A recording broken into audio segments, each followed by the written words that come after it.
pitch and pitch trim are controlled by the elevators and the horizontal stabilizer. The left and right elevators are moved by the center hydraulic system. The left elevator is also moved by the left hydraulic system, and the right elevator by the right hydraulic system. Each of the 4 elevator actuators is independently controlled by the flight control system. The stabilizer is moved by 2 electric actuators. They are also independently controlled by the flight control system. In the normal mode, a control column movement sends a pitch change command to the flight control system. The system then moves the elevators and stabilizer for the commanded maneuver. Normal mode also automatically adjusts airplane pitch and trim for changes in thrust, turbulence, gear position, flap and speed brake operation, and bank angles up to 30 degrees. In the secondary and direct modes, a control column movement sends a pitch change command to the flight control system. The system then moves only the elevators. The stabilizer does not move. Stall protection is only available in normal mode. It increases crew awareness when airspeed is near the stall speed. Stall protection will not let you trim the airplane to a speed that is less than the minimum maneuvering speed, shown at the top of the amber band. You can override the stall protection with continuous aft column force. This caution message shows when airspeed is in the amber band. For most autoflight pitch modes, if the autothrottle is armed but disconnected, it will automatically engage to increase airspeed. The autothrottle increases speed to the fastest of the minimum maneuvering speed, or the selected speed. The autothrottle does not automatically engage when the pitch mode is flight level change, or TOGA. The autothrottle also does not engage during takeoff when you are less than 400 feet above the ground, or on approach below 100 feet radio altitude. During a descent in VNAV speed, if the autothrottle is in hold, it will not supply stall protection. The stall warning system stick shakers come on if airspeed is less than the minimum speed. There is not an oral alert. Overspeed protection is only available in normal mode. It will not let you trim the airplane to a speed faster than VMO/MMO. You can override the overspeed protection with continuous forward column force. This warning message shows if the airspeed is more than the maximum. The warning siren cannot be stopped until the airspeed is less than VMO/MMO.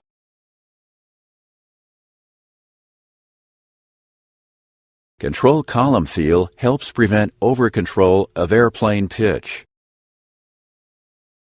In the normal mode, the flight control system calculates an elevator feel value that changes with airspeed and column position. Control column forces increase as airspeed increases and as the column is moved away from center. In secondary and direct modes, flap position is used to calculate elevator feel. If the flaps are up, more force is necessary to move the control column, which helps prevent overcontrol. When the flaps are not up, the feel forces are decreased for approach and landing.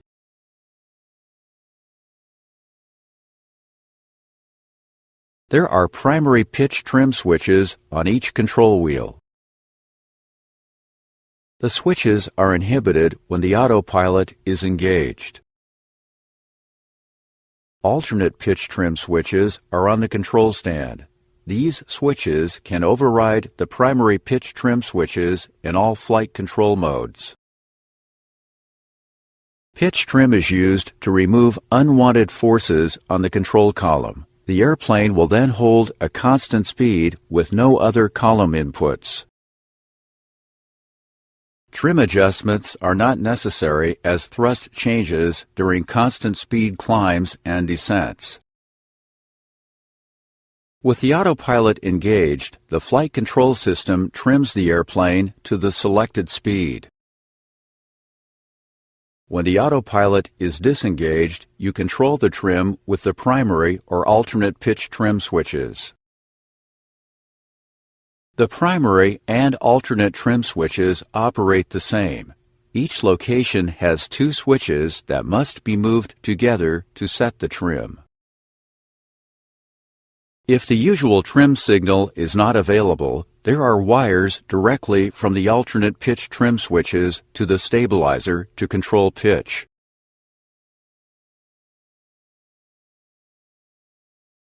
When you start your pre-flight, the stabilizer position indication shows above the fuel data on ICAS. The stabilizer position is shown in the box. The numbers change in increments of 0.25 units from 0.25 to 16.75. The white pointer shows the stabilizer position in relation to the value in the box. The green band shows the stabilizer range for takeoff. It has a standard location when FMC data is not entered. The FMC uses gross weight and CG data to calculate the green band. After the FMC data is put in, the takeoff green band moves to show the FMC calculated stabilizer takeoff range. The FMC value is shown in magenta. When the pointer is on the green band, the pointer, the box, and the position value change from white to green. If the green band signal is invalid or missing, the green band is not shown. If the stabilizer signal is invalid or missing, the stabilizer position and pointer are not shown. If the stabilizer trim system is inoperative, the position value is replaced with an X. The box, the X, and the pointer change to amber. The pointer stays at the last known trim position.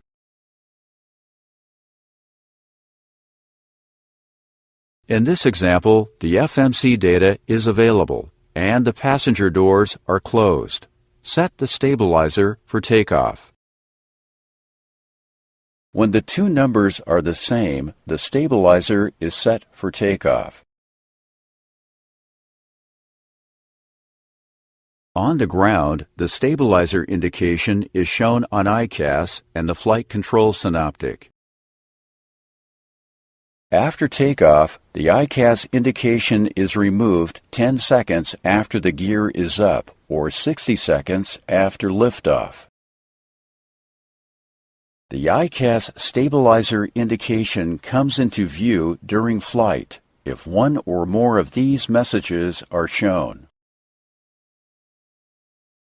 After landing, the ICAS indication comes into view if the pitch trim switches are used, or when the ground speed is less than 40 knots.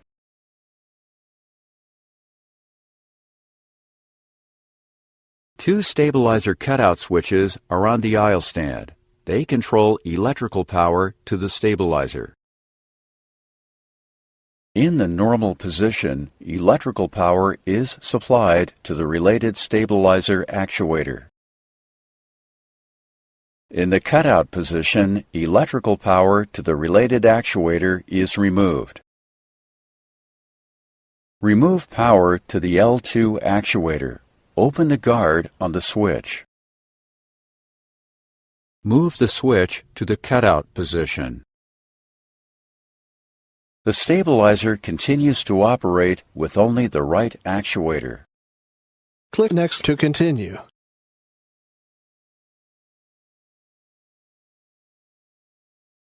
Yaw is controlled with the rudder. It has no effect below 60 knots. The rudder is moved by the left, center, and right hydraulic systems. Each actuator is independently controlled by the flight control system. The rudder is controlled by the rudder pedals and the rudder trim selector.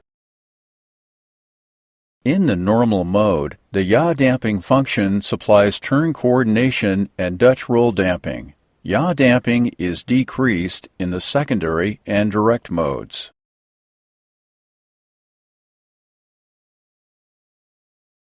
Rudder pedal forces increase as the pedals move away from center. In the normal mode, rudder movement is calculated from the airspeed. At low air speeds, the rudder can move full travel left to right. As airspeed increases, the rudder movement is gradually decreased. In secondary and direct modes, the range of rudder movement is calculated from flap position. If the flaps are fully retracted, rudder movement is the smallest. As the flaps extend, the available rudder travel increases. You can adjust the position of the rudder pedals with the rudder pedal adjustment crank.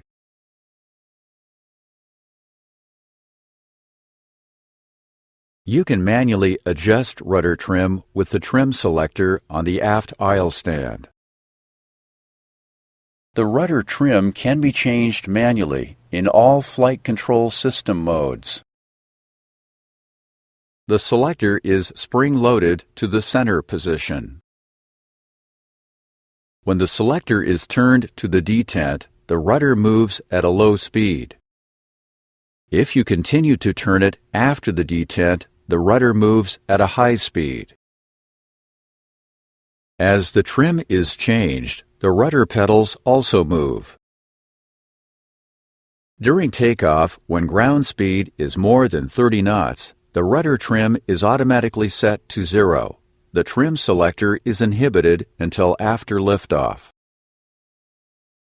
Manual rudder trim is also inhibited during approaches with the autopilot engaged. After landing, automatic and manual trim inputs are removed.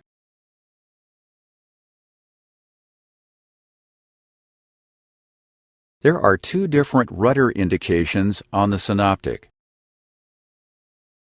This indication shows the rudder position. It is shown only on the synoptic. The rudder trim indication is always shown on the synoptic. The rudder trim is also shown some of the time on ICAS.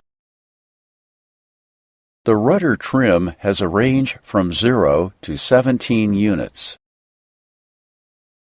After takeoff, the ICAS indication is removed 10 seconds after the gear is up, or 60 seconds after liftoff.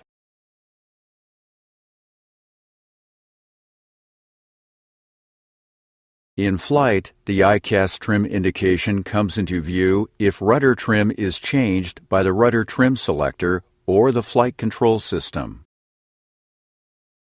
It is also in view during flight if one of these messages is shown.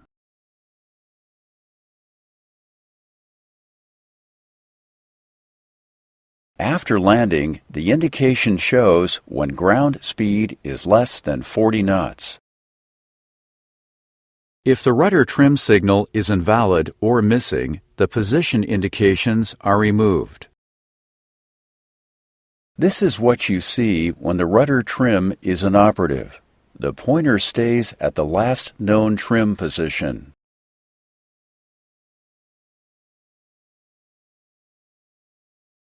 A gust suppression function is available only in the normal mode. It does not cause the pilot controls to move.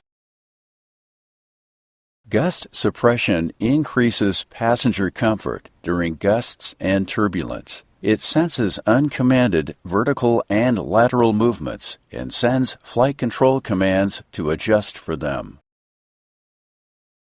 Vertical gust suppression uses the elevators and flaperons. This function only operates when the autopilot is engaged in level flight.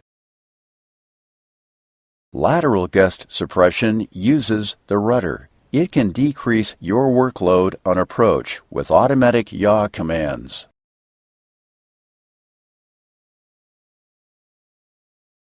In the secondary and direct modes, a wheel-to-rudder cross-tie function lets you change airplane yaw with control wheel inputs only. The rudder moves as the control wheel moves to decrease side slip and vertical fin loads.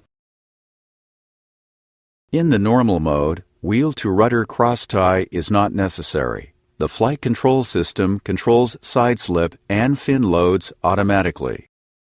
Click Next to continue.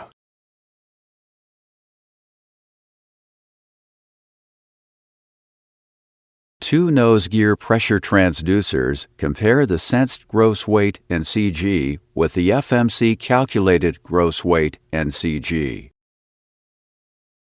This advisory shows if one nose wheel transducer is inoperative, or the two transducers do not output the same values. It also shows if the transducer outputs are not the same as the FMC calculated stabilizer green band. Make sure you verify the FMC data.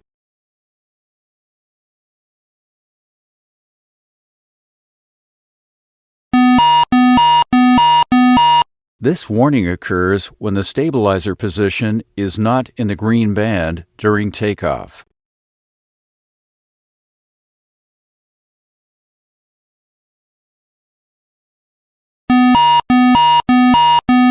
This warning occurs when uncommanded stabilizer movement is sensed, or the stabilizer is inoperative.